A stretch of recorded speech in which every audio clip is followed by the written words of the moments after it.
در ساحل شهر نو شهر کابل قرار داریم.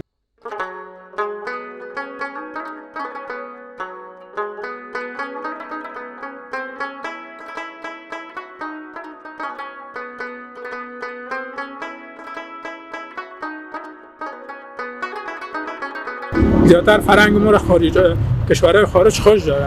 اگر فرض باشه، اگر مثال همین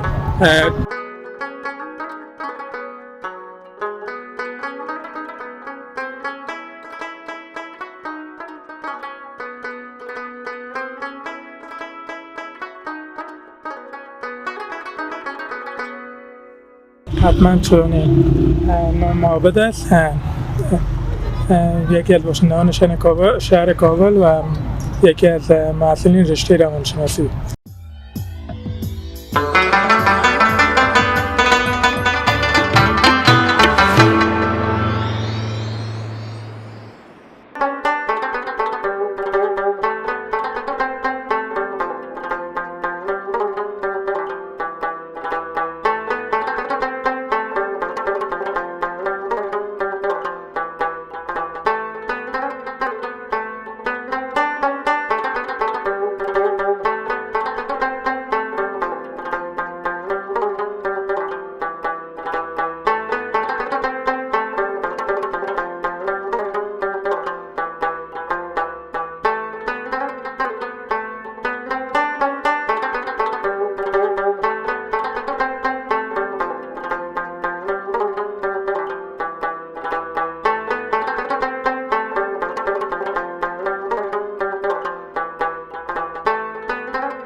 سلام عرض ادب خدمت هموطنان عزیز. امیدوار هستم هر گوشی از دنیا هستید صحتمند و سلامت باشین و یک صبح خوب و خوش را آغاز کرده باشین. هموطنان عزیز، ما امروز در ساحل شهر نو شهر کابل قرار داریم.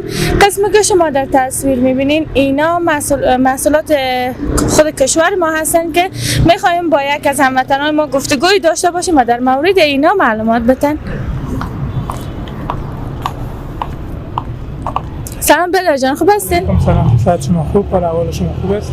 تشکر، زنده باشین. میشه در آغاز یک معرفی کوتاهی داشته باشین؟ حتما چون معابد است، یکی از باشندگان شهر کابل و یکی از مسئولین رشته روانشناسی. دیگه همینجا کاروبار ما هست که پوستا یا پوستا رو مفروشیم. پوستا از جنس‌های مختلف است، روبایی، گرگی، خرگوشی. وطندارای مختلف اینا را جور میکنن و ما در اینجا دیگه به خدمت مردم قرار میدیم که استفاده کنن. خب اینا چی هستن؟ در چه موارد از اینا استفاده میشه؟ در میگی جنسایی هستن کلا دیزاینی، به خانه سالن استفاده میکنن، به خانه‌ای که مثلا میمون خانه باشه، اگر توشک هم باشه فرق نمیکنه، در روی زمین بندازن، کوچ هم باشه، در یک محلات استفاده میشه، کلا دیزاینی باشه. خب اینا قیمت ها اینا از چند شروع میشن؟ قیمت از پای پاکا شروع میشه که 200 افغانی است، نظر به اندازه است که اندازش خرد باشه، کلان باشه، از کدام جنس باشه، روبایی باشه، خرگوشی باشه، نظر به اون فروش میشه. خب این در همه فصل ها استفاده میشه یا نه؟ مشکل نداره، به خاطر که یک جنس هست که کلا دیزاینی است. در فصل در این خانه باشه مشکل نداره. خب مثلا من اگه اینمی رو بخرم قیمتش چند است؟ از 200 افغانی شروع شده الی 4000 5000 چه قیمتایشون فرق میکنه. این که پای پاک است، اینمی برای شما میاد 500 جنس اصلی، ولی جنس مصنوعیش ما در قیمتای مثال 300 300 الی 400 میتونیم.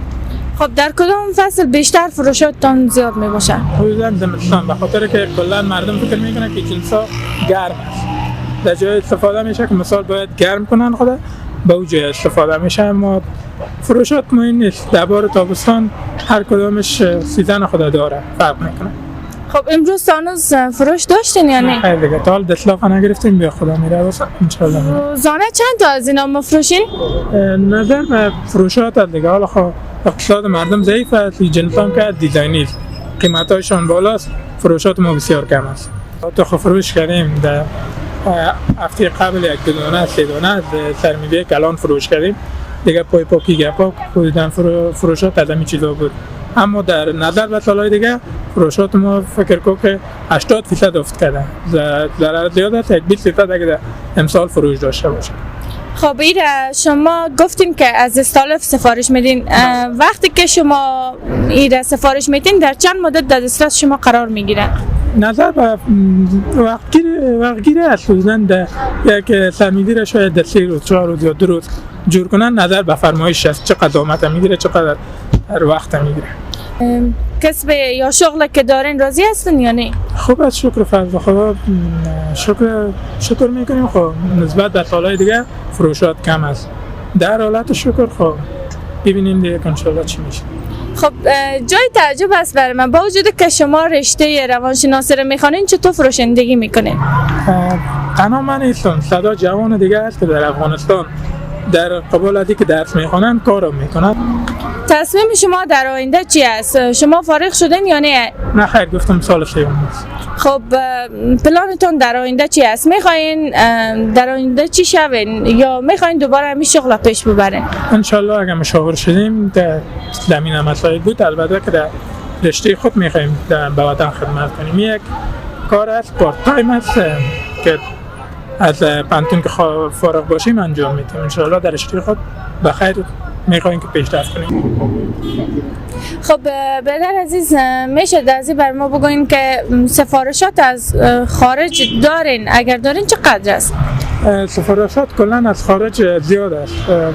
جنسای ما، صنعت ما در خارج نسبت به داخل زیادتر خریدار داره، چون یک از قدیم ما در صنعت قالین، در صنعت آدمی پوست زیادتر فروشات داشتیم، هم در خارج هم در داخل. در داخل حدود کلا تجارای ما یا کلا از طبقه تجار خریداری میکنن، به خاطر که پس میبرن در خارجی در بفروش میرسانن. فقط مثلا همین جنس اگه در اینجا قیمتش باشه 500، در خارج نمیره مفروشن $1000، به خاطر که طرفدار زیاد دارن نسبت به داخل به خارج زیادتر صادر میشه.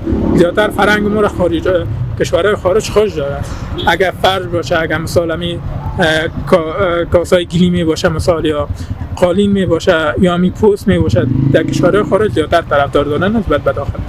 خب دلیلی که خود هموطنان ما که در داخل کشور زندگی میکنه از اینا استفاده نمیکنه یا هموطنان در داخل کشور سفارشاتشان کمتر از مردمایی است که در خارج زندگی میکنه، دلیلش چی است؟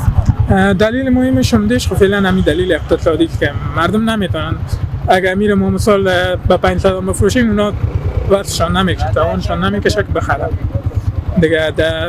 دلیل همدیش کی است که به خارج زیاد صادر میشه، تقاضا وجود زیاد است، مردم مجبور میشه کرده وجود زیادتر کنه نسبت به داخل. خب قسمی که ما میفهمیم چندین قوم در افغانستان زندگی میکنه که با رسم و رواج‌های متفاوت است. باز کدام مردم، کدام قوم یا کدام ولایت، کدام سمت بیشتر از اینا خریداری میکنن از شما و رواج دارن؟ حدودا کل مردم افغانستان از اینا خوش دارن که بخرن، خوش دارن که استفاده کنن، اما به طور عمده‌اش گفتم میتونیم ولایت هرات و باستان امی خود کابل، هموطنان کابلی ما زیادتر خوش دارن که استفاده کنن دیگه. قندار ولایت‌های عمده‌ای که زیادتر خوش دارن استفاده کنن همین قندار و هرات و کابل و ننگرهار میشه. چی ساخته میشه؟ بعد جز از چیزایی که روی فرش استفاده میشه، روی کوچ دیگه چی چیزا ساخته میشه؟ بیشتر گفتیم که پوستین ساخته میشه که میپوشن، گرمنگاهشون میکنن، کلاهای دیزاینی ساخته میشن، کوشک ساخته میشه، هم به خانم‌ها هم برای اطفال هم برای مردا، به رنگ‌های مختلف از خود استفاده مختلف هم میشه. جهان سپاس، روز خوب و خوش داشته باشید.